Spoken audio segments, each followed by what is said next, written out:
მოგესალმებით ძვირფასო ტელემაყურებელო, ჩვენ ვიწყებთ გადაცემას, რომელსაც ქვია კონსერვატორია და რომელიც ალბათ არის ზოგიერთი თქვენგანის საყვარელი გადაცემა, იმიტომ რომ გვაქვს ცელობა რომ გავანალიზოთ მიმდინარე მოვლენები.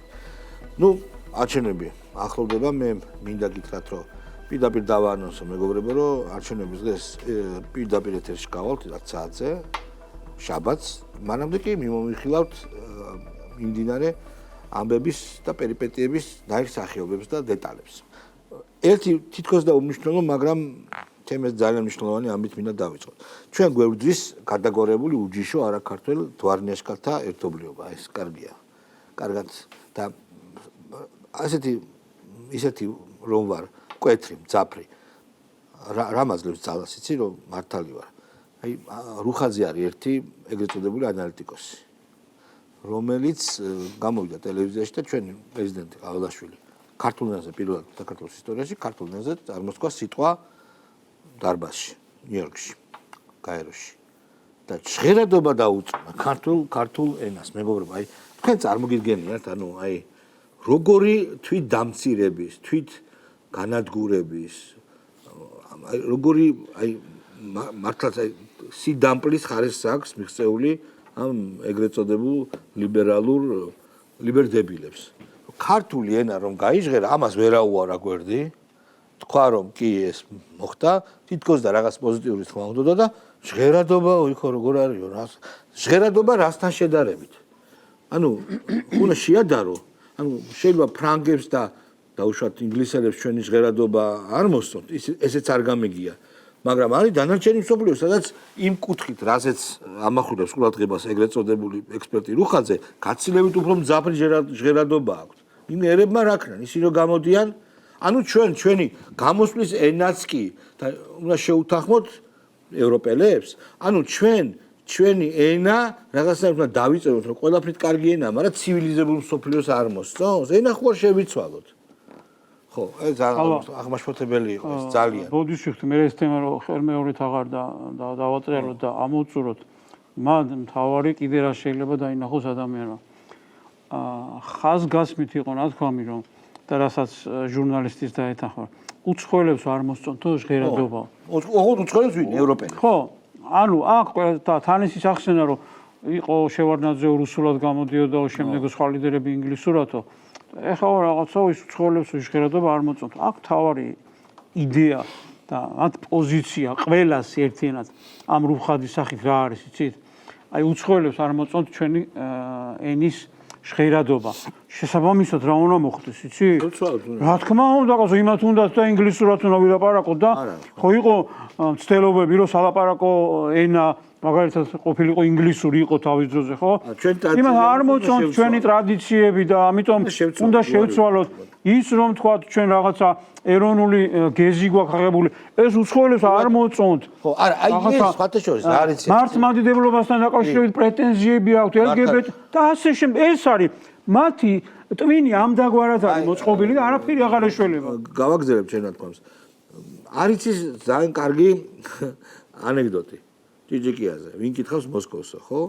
ჩვენ ესეთი ხალხი ვართ. ამით ნეიტრალურ პოზიციაში მყოფ ადამიანებსაც მოქალაქეებს აღიზიანებს.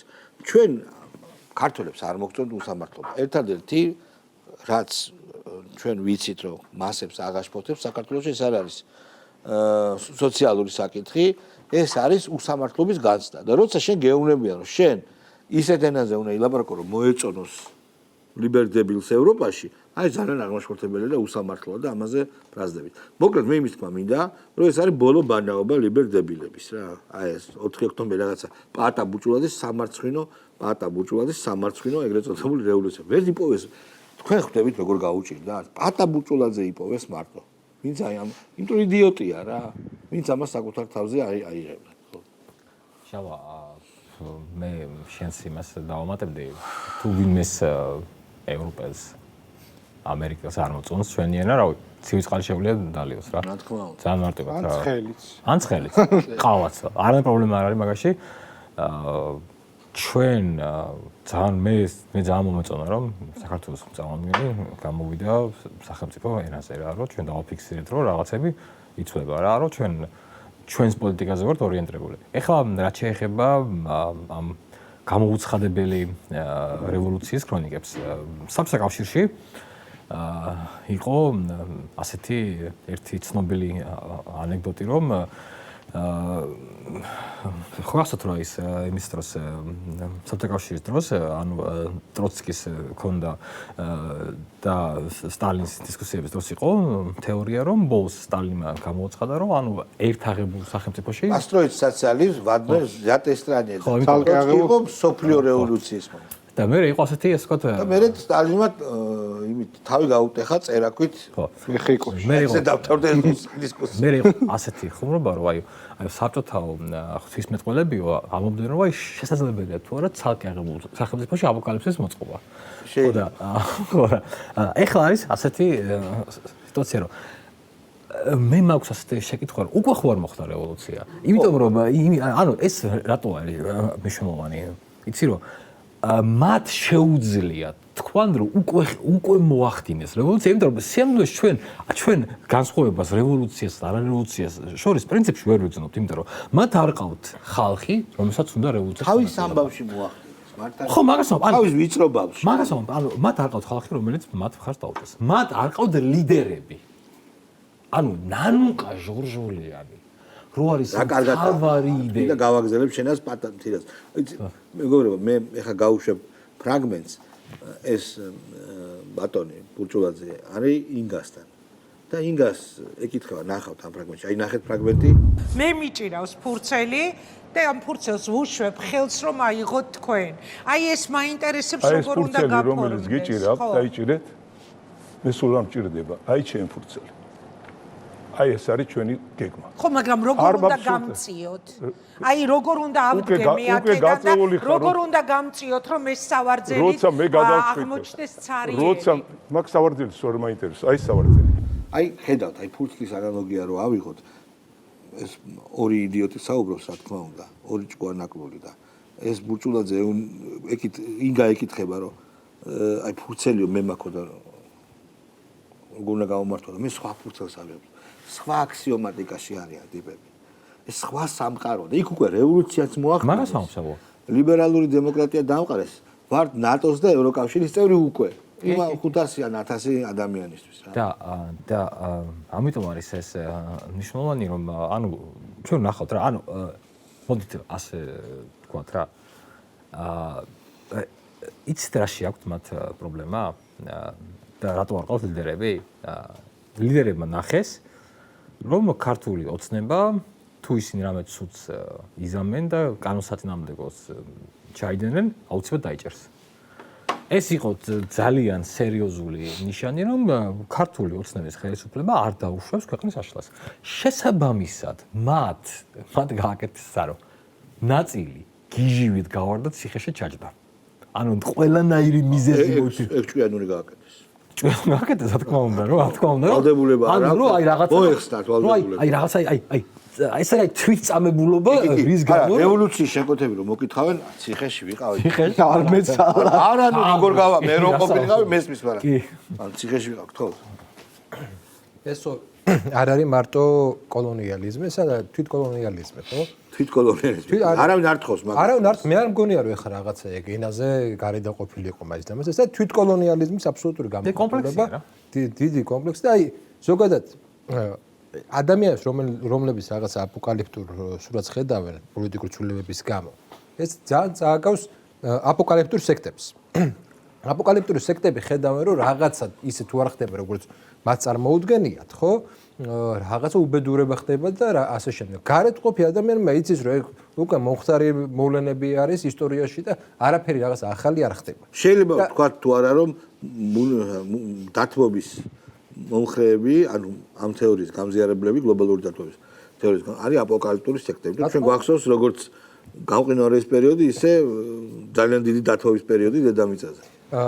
თავარი მომენტიც რა არის? რა შეხედავენ ისინი აპოკალიფსს? ხო, აი რაში. რომ ესე იგი კოლონიალური სისტემა დაინგრა? მაგაში ანუ რო აღარ არის სამყარო. როგორ შეიძლება სამყარო აღარ იყოს კოლონიალური? როგორ შეიძლება რომ ქართულად გამოხვიდე? ჩვენ არ ვიყოთ ამერიკელების კლიენტები. როგორ შეიძლება? ეს ხო სამყაროს დასასრულია. ანუ ხაოსია, მართალია. აი წარმოგიდგენიათ როგორი სამყარო შექმნეს, რომ აი ესე როცა კლიენტი არ ახარ, ხო? კლიენტი არ ახარ და როდესაც მართლა კოლონია არ ახარ და მართლა ქართულად შეგიძლია ლაპარაკი და მართლა რაღაცა ის ჟღერადობას გიწუნებენ ხო, რა. გიწურებენ ჟღერადობას. აი ხო ვერაფერი ვერ მოიფიქრე. ენგრევათ ყველაფერი და აი უბრალოდ სხვა რაღაცა მიმართება სხვანაირად ვიტყვი, როგორ შეიძლება ესეთი ცუდი ჟღერადობის ხმა გაისმას ნიუ-იორკში. მაგრამ ფორმულას ეს როგორ შეიძლება ღმერთო, ხო შევწყვებით. აი ეგ თემაა, ხო? შევწყვებით. ეს განცდა იმებს საერთოდ არ ქონიათ, მაგალითად 2008 წლის ომზე. არ ქონიათ ეგ განცდა. არა. იქ განცდა ქონდათ რომ გაიმარჯვეს რაღაცა ნიღაბი ჩამი. კი, მართალია, რაღაცა, მაგრამ ეხლა როდესაც რაღაც დამოუკიდებლობისკენ ნაბიჯი დგას, ეს ყოფილა აპოკალიფსი, ხვდებით? გერმანიის ელჩის დაბარება არის აპოკალიფსის მხედარი ერთ-ერთი. ხო, ერთ-ერთი მხედარი. კიდე სამი ჭირდება ამის კი, კი. ეს საერთოდ ესე იგი რაღაცა მოხდა. მაგრამ თავად ესე იგი მან მნიშვნელოვანი რა არის, რომ წლების განმავლობაში მათი თვალებით უყურებდა საზოგადოების მნიშვნელოვანი ნაწილი. დაბოლებული ნაწილი. ეხლა დაბოლილი ნაწილი. უკვე აი ეხლა ფიქრობდი რა მე თქვა მაგალითად ბურჭულაძე. აი კაცი იდიოტია. ერთი ადამიანი მაჩვენეთ სერიოზულად აი ვიცი და არა ფანატიკოსი. არა თუნდაც ჩვენი არა ჩვენი მომხრე. ხო არა ჩვენი მომხრე რომელსაც სერიოზულად წარმოუდგენია რომ პატა ბურჭულაძე შეუულია რევოლუცია. რევოლუციის აი იმათ რიგებიდანაც ვამბობ რა. მე არ მჯერა რომ ვინმეს ჯეროდეს რომ პატა ბურჭულაძეს რევოლუციის მოხდენა შეუულია. იმდენად კომიკური პოლიტიკური პერსონაჟია. არის ყოფილიყო მე საერთოდ ვერ გავიგე რა უნდა მამკაც პოლიტიკაში. მე გეტყვი. იქ სადაც ის იყო ზუსტად არის ცნობილი. ფული. არა თავის ფული. ჩვენ ხო ვიცით მოყოლილი აქვს მიზინა ივანიშვილს რომ ძალიან დიდი ფული მოითხოვა რომ 9 მილიონი მოთხოვა. დააზღვია რა იცი?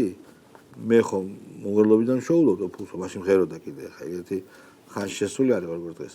მე დათვალა 9 მილიონი ისი დაასაუბრა იცით ალბათ ნათქვამი აქვს ბიზნესი ივანიშვილს მოყოლილი აქვს რომ როგორც კომპენსაცია მიუღებელი შემოსავლებისა. ხვდები შენ რა დათვალა თქმა 9 მილიონი რატო გამოვიდა და არა 10 ან 8. როი რამდენი კონცერტი აქვს წელიწადში, რამდენი წელიწადი იმღერებს და ის კონცერტები ვარ კონდეს რამდენს მიიღებს. და ამისი პოლიტიკაში რომ შემოვიდე, ამისანა. კი, კაც მე ხო. ეგრე ბრძოლაში რომ შემოდივარ, მე ხო უზრუნველყოფილი უნდა ვიყო. თეი ბრძოლაში რა მუღამით შედის ბრძოლაში, მე? მაგარი. არა, ნუ კომიკური არსება. კომიკურია, არა, თან კომიკური და თან გარეწარი რა. მე სასამართლო მოვიგე მასთან. უწოდე უპოვარი და უბატრონო ბავშვების ლუკმის მომპარავი. მახსოვს. თაღლითი და მიჩილა და მოვიგე. სასამართლოს ძალით შემიძლია იგივეს გამეყრება რა, რომ თაღლითი ადამიანი ბავშვებს ართმევდა ლუკმაპოს რა. ხო და არა ამის გარდა აი რაღაც სიშტერესთან აქვს აქ. კი. ანუ ეს არ არის რაღაცა რაციონალური სტრატეგია. არა არის ეს არის აბსოლუტურად რაღაცა ისეთი ზღვარს მიღმა. ხო. აი რო შევადაროთ აი ნუკრის ხაზს გავაგზავნებთ საბჭოთა კავშირის დანგრევამაც გამოიწვია ესე რომ ვთქვათ ადაპტაციის სირთულეები ქართულ საზოგადოებაში. ოღონდ ეს ადაპტაციის სირთულე უფრო იყო აი ეკონომიკურთან, იმიტომ რომ ეკონომიკა არ ვარგო და საბაზრო ეკონომიკაზე გადაწყობის სირთულეებთან ბევრმა ის ვერ შეძლო, მაგრამ ის არ ყოფილა რომ აუ როგორ მენატრება ეხლა მე რომ მაგალითად პირობითად რუსეთის დიქტატის ქვეშ ცხოვრობდე. ანუ ესეთი რაღაც არ ყოფილა. განსხვავებით აი ამ დღევანდელი ლიბერდებილებისგან, რომლებსაც ამ ლიბერალური საერთაშორისო სისტემის გრევის შედეგად ის კი არ აქვს რომ რაღაცა ეკონომიკასთან ადაპტაცია, იმიტომ რომ ბევრს თავის ბიზნესები აქვს და ასე შემდეგ. არამედ აი ადაპტაციის პრობლემა აქვს, რომ აი ამ მენტალურ სახეხატს ვერ ელევია, სადაც ისინი არიან აღმატებული ზენაარსის მსახურები ამ ვიღაცა ბოდიში და დაუბანე, როგორც ისინი უწოდებენ ცხადია, გრუზინებთან, რომლებიც რა ვიცი, ანუ არ არიან ქვეადამიანები არიან და ამ დროს ქართული კულტურა, რავი, რომელიც დგას ამ ქრისტიანობაზე, ხედვაზე, რაღაც სილაღეზე, ამბობს, რომ ყველა მივიღოთ მიმღებლობა, სხვადასხვა რელიგია, ჩვენში ერთიანდება, რაღაცეები, ანუ ეს კულტურული კოდი ჩვენში დგას და ესეც აჩვენებს, რომ ისინი არიან სხვა კულტურის ხალხი რა რეალურად და თან მნიშვნელოვანი რა არის, რომ ჩვენ აი ბოლო 5 წლის განმავლობაში არ შემიძლია არ აღვნიშნო პირადად მეც რომ აი ეს ელჩის დაბარება არის მართლა აი ნიშანსვეტივით ძალიან მაგარი გვახსოვს ხშირ შემთხვევაში ხდებოდა ისე რომ პირიქით ხდებოდა ხო იქიდან მოდიოდა დიქტატი რომ აი თქვენ ეს უნდა დანიშნოთ ის უნდა დააფინანსოთ ელჩები ეს არის ანუ ხო არის აი ჩვენ ვსაუბრობთ ეს სუვერენიტეტი აღმავალი გზა ხო ახლა შეიძლება ვიღაცა ხვდება რომ აი ომში რო არ ჩავერთოთ კი ის სუვერენიტეტია მაგრამ რა არა, ეს ძალიან აღამავა კარგია, რაღაცა სიმბოლოა. ხო აი ნიშანის გაგდება არის კარგი, მაგრამ ჯერ ამით დავიწყო. ნიშანსვეტები საჭიროა გაგდებაა საჭირო. ნიშანსვეტები არის ძალიან მნიშვნელოვანი პოლიტიკურ სიმბოლიზმში შეკების გარდა არაფერს არ იცი. ანუ რომ რეალურად ჩვენი სუვერენიტეტის აღმავალი გზა სჭირდება რაღაცა ეს სახეხატი და ეს ელჩის დაბარება და ის რომ საქართველოს პრეზიდენტი გამოვიდა ქართულ ენაზე და ძალიან კარგად ისაუბრა ეს იყო ორი მნიშვნელოვანი ჟერადობის ენაზე. აი ესე ვიტყვი რა. თვალი დაუდგეს ყველას, ვისაც არ მოსწონს. ჯერ ერთი იქიდან დავიწყოთ რომ მეტი ვერაფერი ვერ იპოვეს, მიზეზი ხო წარმოგიდგენიათ? ჟღერადობა. ჟღერადობაზე. თუ გახსოვთ ერთხელ მიტინგი დაშალეს და შემოდგომა იყო ციოდაო ნაცებმა რომ დააფიქსირეს და ცივი წყალი რატომ მოგვასხესო, რატო თბილი წყალი არ იყო და ასე შემდეგ. ანუ წარმოიდგინეთ იმ ხელისუფლებას და ამ ხელისუფლებას შორის კონტრასტი ნახეთ რა, ხალხს მიტინგზე ხოცავდნენ და ახლა ამათ პრეტენზია ჰქონდათ რომ წყალი ცოტა ცივი იყო. ისე მართლა სადიზმია თბილი წყალი მიეცა. ხო, და დაახლოებით ეგეთი რაღაცა შედარება ვერაფერი ვერ მოიფიქრეს და ცირა რაღაცა ჟღერადობა არ მოგვეწონა, იმიტომ რომ უცხოელებს არ მოწონა. იმათ არ მოეწონებოდათ ეს ჟღერადობა, აი წარმოიდგინეთ რა და იდეოლოგიაზე ვლაპარაკობთ ხოლმე. არანაირი იდეოლოგია არ არის. მე რაღაცა უფრო აღმატებული მგონია, როდესაც ვლაპარაკობთ იმაზე, რომ მათ რაღაცა იდეოლოგია გააჩნიათ. არა, მანკურტიზმის სრული იდეოლოგია, ესენი არიან უთვისტომო ხალხი. არაფერი იდეოლოგია კი არა ვთქვათ, გავლენებს კარგავენ და ფულს. ამისთვის იბრძვიან გამწარებულები. გავლენას დაკარგავენ, რა თქმა უნდა, იმიტომ რომ რაღაცა ის კასტა აღარ იქნება აღმატებული, რომელიც აქამდე იყვნენ და ის ყველაფერი წავაბათ, რომ რაღაც მაგათი თვალით რომ უნდა ეცქირა მთელ საქართველოს და ასე შემდეგ და ასე შემდეგ. ამას დაკარგავენ და ფინანსები რაც თავარია. ესენი ყველა ხო იმ უცხოელების ფინანსებზე არიან ჩამოკიდებულები, რომლებსაც თურმე ჩვენი ენის ჟღერადობა რო არ მოსწონს. მეტი არაფერი, რა ის იდეოლოგიისთვის, რომელიც იბრძვის ადამიანი, ის შეიძლება შეაფასო, დააფასო კიდევაც, იმიტომ რომ რაღაც ის სწამს, რაღაც ის ჯერა და იმ მიმართულებით იბრძვის, რომ მაგალითად არავისი აზრი არ აინტერესებს, გასაგებია და იმას კიდე რაღაცა დადებითი შეიძლება მოუძებნო. ამათ არაფერი დადებითი არ აქვს ხალხო. არა მგონია მე, რომ ახლა მაგათ რაიმე აინტერესებდეთ გარდა ფულისა და ძალაუფლებისა. არაფერი არ აინტერესებს. ეს არის ტყუილი, ეს ნელ-ნელა დადასტურდება. როგორ ცდილობენ ხალხი როგორმე გააბრიყვონ. ის განცხადება თუ გახსოვთ, ვინცო ასე თქვათ, ხელისუფლებასთან შეტაკებაში მოკვდებითო, თქვენ ოჯახებს მილიონს აუნას ხო. არა, ეს იგივე რაც რო დაიჭირეს იმ განცხადებაზე ჩვენ უჭკვიანესი. რომ ინფორმაცია მოიტანეთ და ფულს გადაგიხდეთ, ოღონდ პოსტლეზე, ხა ეგრე კი არა გასო. რომ გაიმარჯვებენ მე. არ მოიდგინეთ რამ დაბიო ხალხია. არა, ნუ არა. რომ ვიღაცა ბრიყვი იქნება გამოშვეს, აი წარმოიდგინე როგორ არის, ხო არის ადამიანი, მაგათ მილიონში ერთი ადამიანი, რომ იცი რა არის, ცოტა ვერ არის და აი ფიქრა რა აგე მილიონს ჩემ ოჯახს მიცემენ და ამით მაინც შეიძლება ესეთი გამოჩნდეს. კი, შეიძლება არ არის გამორიცხული. და წავიდეს ისეთ რამეზე. კი ბატონო, ისეთ რამეზე წავიდეს. რაზეც არ უნდა წავიდეს.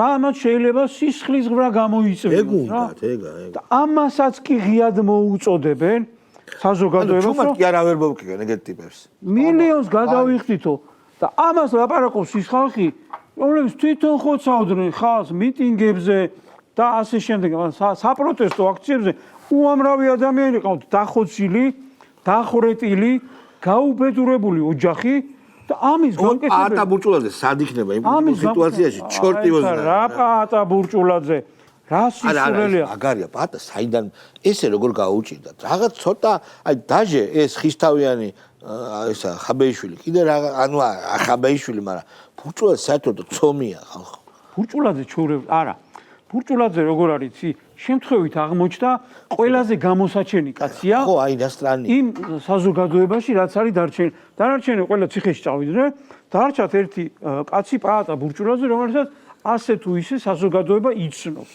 თავისი მომღერლური კარიერა ლაპარაკობს თორე როდესაც საქმეზე მივა არც ბურჭულაძეს არავინ შეეკითხება და არც არავის ვინც ციხეში არიან მეგობრებო, რეკლამა გავუშვათ და მე განვაგრძელოთ საუბარი.